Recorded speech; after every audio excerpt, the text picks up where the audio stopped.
Olá, tudo bom? Como nós podemos ou como você pode fazer uma introdução da tese de doutorado? Ontem mesmo me perguntaram, mas professora, eu acho que a introdução deve vir só depois da tese concluída, porque assim eu vou ter o prazer ou eu vou ter condições de apresentar a minha tese. Tudo vai depender do seu programa, da sua linha de pesquisa, do formato da sua tese. Por quê?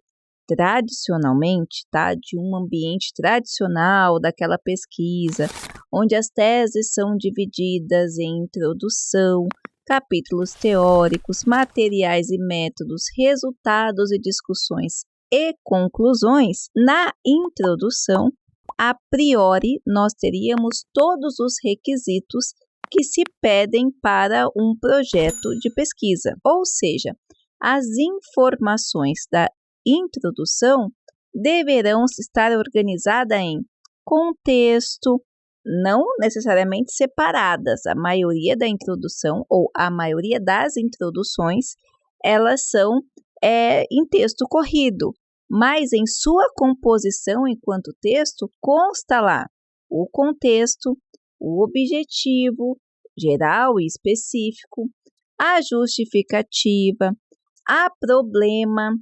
problematização enquanto texto que compõe a problematização, mas também a questão problema, a questão norteadora do trabalho, a metodologia de uma maneira prévia, aonde você vai dizer quais as ferramentas que você utilizou para trabalhar ou para realizar a sua pesquisa. E, por fim, a apresentação do trabalho. Capítulo 1, o que contém, o 2, o 3 e assim por diante. Isso no modelo de apresentação formal, tradicional.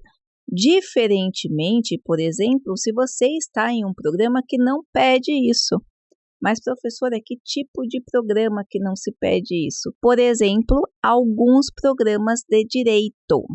Então, alguns programas de doutorado na área de direito não pedem a introdução desta forma.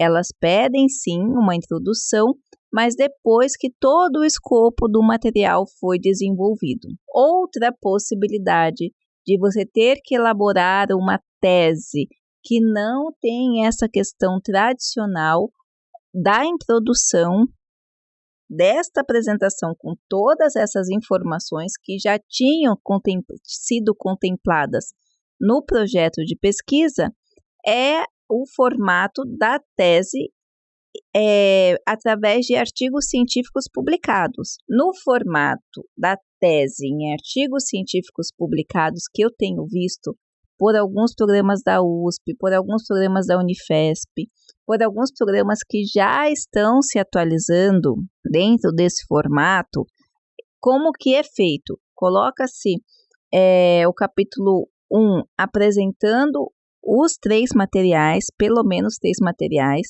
aí coloca o artigo igualzinho foi publicado na revista, coloca o artigo 2 igualzinho foi publicado na revista, o artigo 3 igualzinho como foi publicado na revista, faz as considerações finais da tese como um todo, tanto dos principais achados como dos principais desafios por parte do pesquisador e referências. Nesse caso, a introdução ela vai vir nesse formato mesmo de apresentação desses materiais que foram publicados, mas a grande maioria, salvo essas exceções de alguns programas específicos, de algumas áreas específicas e alguns formatos específicos, aonde a introdução é realizada depois da execução do trabalho, depois do trabalho finalizado, a grande maioria das introduções das teses, dos programas de doutorado, bem como das dissertações, ainda obedecem o modelo tradicional.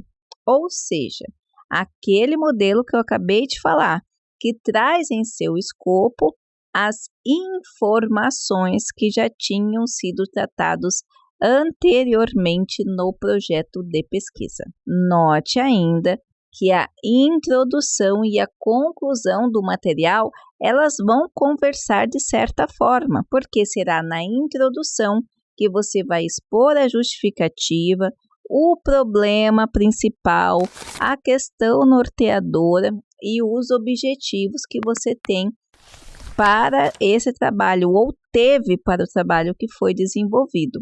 Nas considerações finais, há uma conversa com a introdução no sentido de resgatar esses pontos principais e saber se eles foram atendidos ou não. Tome muito cuidado com isso, porque eu tenho visto alguns trabalhos que na introdução supõem uma coisa e propõem uma coisa. No desenvolvimento acaba acontecendo alguma outra coisa do que aquilo que foi falado e na conclusão não se retorna à introdução, deixando o trabalho confuso e muitas vezes não efetivo e até mesmo passível de reprovação. O trabalho acadêmico, científico, ele deve compor uma lógica, ele deve compor um sistema de funcionamento, ele deve compor toda uma questão estrutural que vai obedecer um método, que vai obedecer normas e que vai obedecer esse sistema de publicação científica do porquê da existência. Então, se você tem uma proposta, eu costumo dizer que o pensamento, a metodologia científica, ele compõe um pensamento estruturado, ele auxilia um pensamento estruturado. Essa forma de pensar a ciência, essa forma de produzir material científico, ela produz para o ser humano uma habilidade muito além do que aquela da dissertação ou da tese de doutorado. Você começa a perceber que quanto mais confusa a pessoa é, quanto menos clareza mental a pessoa tem, mais o texto da pessoa é carregado. A clareza mental está em estabelecer estratégias de porquê, começo, meio e fim, e o trabalho sistematizado, a metodologia do pensamento, nada mais é do que exatamente isso. Por que você está fazendo esse material? Qual é seu objetivo? Aonde você quer chegar e como você vai chegar? Quando os professores vão analisar, basicamente eles vão seguir esse caminho. Qual era o seu objetivo? O que você fez para você chegar nesse objetivo e onde você chegou? Veja bem, quais foram as limitações que você encontrou durante esse percurso e quais as contribuições que você vai trazer para a sociedade e ainda quais as indicações para estudo futuro. Ou seja, embora a introdução possa ser feita depois do material, dentro daqueles casos que eu trabalhei com vocês, de materiais especiais, materiais diferenciados, programas específicos, na grande maioria das vezes eles vão conversar, eles vão estar conversando entre introdução e considerações finais, respondendo um ao outro.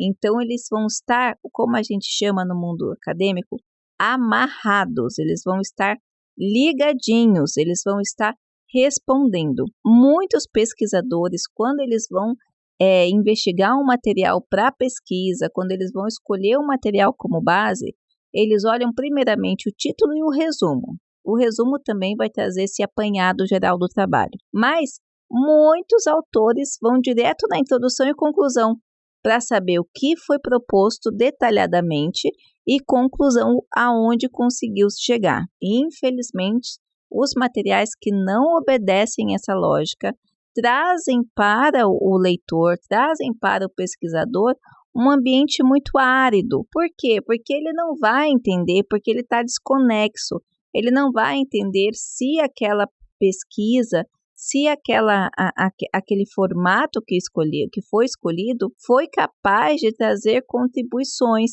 foi capaz de trazer em sua organização uma lógica e, portanto, é capaz de servir como base, ou ainda se é capaz de servir como estratégia. Eu mesma utilizei alguns materiais ontem para trabalhar numa linha de homeschooling e os materiais eram péssimos, eles não chegavam nos lugares que estavam propondo e eles não conseguiam estabelecer um caminho de comunicação entre introdução, desenvolvimento e conclusão. Todo material científico tem que estar sistematizado. Por isso que na introdução No modelo tradicional, você já apresentaria todas essas características do contexto, problema, objetivo geral, objetivos específicos, metodologia prévia e a apresentação do trabalho como tal, aonde você vai se posicionar dizendo, olha, eu parti desse caminho. Depois desse caminho que eu parti, eu tracei essa estratégia para responder. E aqui estão os meus capítulos para você compreender como eu cheguei, quais foram as etapas desse caminho. Então, note, é uma coisa importantíssima para você conseguir trabalhar nessa questão da pesquisa e conseguir produzir uma introdução que vai satisfazer a necessidade dos leitores, do orientador e da ciência como um todo. Um grande abraço e até a próxima!